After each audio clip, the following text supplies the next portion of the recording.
Hello students, आज हम पढ़ेंगे राजनीति विज्ञान की पुस्तक समकालीन विश्व राजनीति के अध्याय 5 के शीर्षक, जिसमें आपका है समकालीन दक्षिण एशिया। सबसे पहले आपको हम बताने की कोशिश करेंगे दक्षिण एशिया के कौन कौन से देश हैं। दक्षिण एशिया में वैसे देश शामिल हैं जो एशिया महाद्वीप के दक्षिण की ओर स्थित हैं, अर्थात हमारा देश भारत, और भारत के पड़ोसी देश जो दक्षिण की तरफ स्थित हैं वो सारे देश दक्षिण एशियाई देश कहलाते हैं, जिसमें कि आपका भारत, नेपाल, भूटान, मालदीव, पाकिस्तान, बांग्लादेश, श्रीलंका, ये सारे देश दक्षिण एशियाई देश की श्रेणी में आते हैं। इसके बाद हम लोग दक्षिण एशियाई के जो प्रमुख देश हैं भारत और पाकिस्तान, इन दोनों देशों के इतिहास के बारे में जानने की कोशिश करेंगे। ये दोनों देश 1947 में स्वतंत्र हुए। उसके बाद इन दोनों देशों ने लोकतंत्र व्यवस्था को अपनाया, लेकिन आज़ादी के 75 साल तक भारत में लोकतांत्रिक व्यवस्था को अच्छी तरह अपनाया, लेकिन वही हमारा पड़ोसी देश पाकिस्तान, जहां बार बार लोकतंत्र और सेना के बीच टकराव को देखने को मिलता है।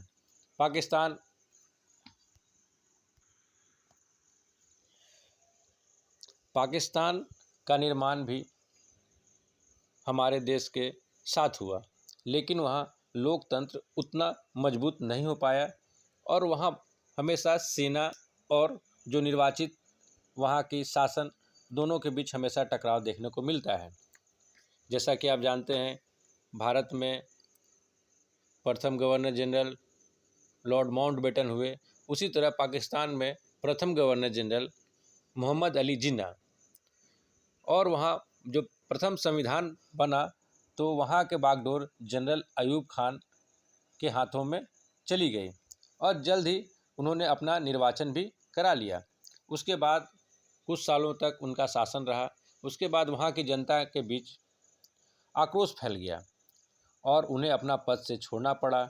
इसके बाद वहाँ दूसरे जनरल याहिया खान वहाँ के बागडोर संभाले, लेकिन वो भी ज़्यादा दिनों तक वहाँ शासन नहीं कर पाए। इसी बीच भारत और पाकिस्तान के बीच 1971 का युद्ध हुआ और पाकिस्तान दो देशों में बंट गया। पूर्वी पाकिस्तान बांग्लादेश के नाम से जाना जाता है और पश्चिमी पाकिस्तान वर्तमान में जो पाकिस्तान है उसे आप जानते हैं। और 1971 में जुल्फ़िकार अली भुट्टो के नेतृत्व में वहाँ सरकार बनी। वो 1971 से 1977 तक कायम रही, लेकिन 1977 में ज़ियाउल हक के द्वारा वो सरकार जो जुल्फ़िकार अली भुट्टो के नेतृत्व में चल रही थी उसे गिरा दिया गया। बाद में ज़ियाउल हक ने लोकतंत्र का आंदोलन का सामना करना पड़ा। फिर 1988 में बेनज़ीर भुट्टो के नेतृत्व में लोकतांत्रिक सरकार बनी। पाकिस्तान की ये हमेशा विडंबना रही है कि कभी वहाँ लोकतंत्रात्मक सरकार बनती है तो फिर उसे सेना के द्वारा उसे हटा भी दिया जाता है। इस तरह जब 1999 में जब वहाँ जनरल परवेज़ मुशर्रफ थे तो उन्होंने नवाज शरीफ को प्रधानमंत्री के पद से हटा दिया और 2001 में राष्ट्रपति के रूप में परवेज़ मुशर्रफ ने पाकिस्तान का अपने आप को राष्ट्रपति घोषित कर दिए। फिर पाकिस्तान में लोकतंत्र कभी भी अस्थायी नहीं बन पाया। यहाँ सेना, धर्मगुरु अर्थात धर्मगुरु जो इस्लामिक कट्टरवाद को मानते हैं, और वहाँ के भूस्वामी अभिजन, ये तीनों का हमेशा से दबदबा रहा है। इस वजह से वहाँ पर अस्थायी रूप से लोकतंत्र बहाल नहीं हो पाता है। और आप देखेंगे कि धीरे धीरे पश्चिमी देशों की भी मंशा नहीं रहती है कि वहाँ पे अस्थायी लोकतंत्र बहाल हो। वो भी नहीं चाहते हैं कि विश्वव्यापी इस्लामी आतंकवाद जो इस देश में फलता फूलता है वो ना फूले और ये देश हमेशा या कुछ समय के लिए कहें कि सैन्य शासन के अंतर्गत रहे। और इसने 1954 में सीएटो नामक सैन्य संगठन का सदस्य बना और 1955 में सेंटो, जो बगदाद पैक्ट के नाम से भी जाना जाता है, इसका सदस्य बना। अब जानिए, अब आपको बता दें भारत और पाकिस्तान के बीच हुए कुछ महत्वपूर्ण घटनाक्रम। जैसा कि आप जानते हैं कि 1948 में ही जब भारत स्वतंत्र हुआ था तो भारत और पाकिस्तान के बीच एक कश्मीर को लेकर युद्ध हुआ था, और ये जो युद्ध है LOC के द्वारा लाइन ऑफ कंट्रोल, जिसमें कि POK एक क्षेत्र कहलाता है, एक क्षेत्र कश्मीर, ये दो क्षेत्र, आधा क्षेत्र अभी पाकिस्तान के हिस्से में है, आधा भारत के हिस्से में है। उसके बाद 1960 जिसमें भारत और पाकिस्तान के बीच सिंधु जल समझौते हुए। उसके बाद हमारा 1965 में भारत और पाकिस्तान के बीच युद्ध हुआ, पहला युद्ध। उसके बाद 1971 में भारत और पाकिस्तान के बीच युद्ध हुआ और इसमें बांग्लादेश नामक देश का उदय हुआ।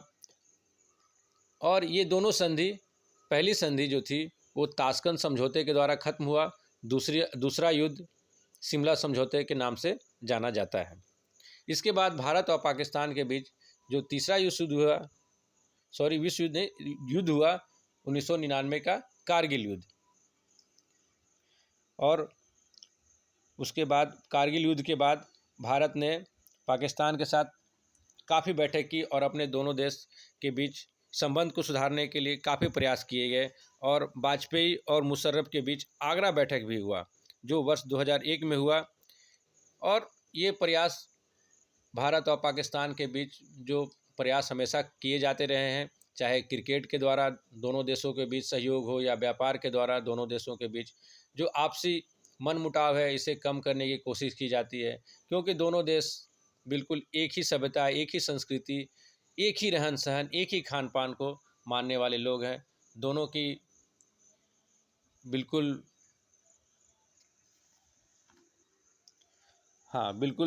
दोनों की साझा विरासत है। इस तरह हम कह सकते हैं हम दो अलग अलग हैं, लेकिन हमारी दो अलग अलग जिस्म है, लेकिन हमारा प्राण एक है। अब हम लोग आगे बांग्लादेश और बांग्लादेश में लोकतंत्र को पढ़ेंगे। धन्यवाद।